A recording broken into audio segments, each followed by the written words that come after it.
বাধা কি কারণে হয়? অনেক কারণে হয়।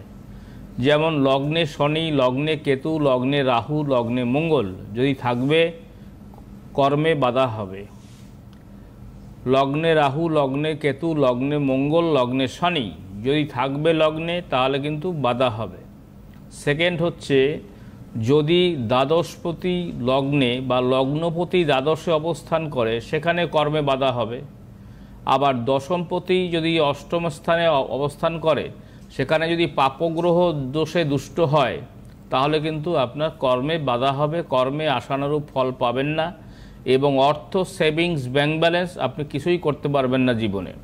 তাহলে আপনি যদি কর্ম করে উন্নতি করতে না পারেন, তাহলে আপনার চলবে কি করে, আপনার জীবন গড়বে কি করে?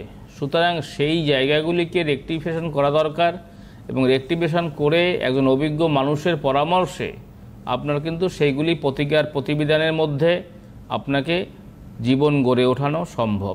এটা কিন্তু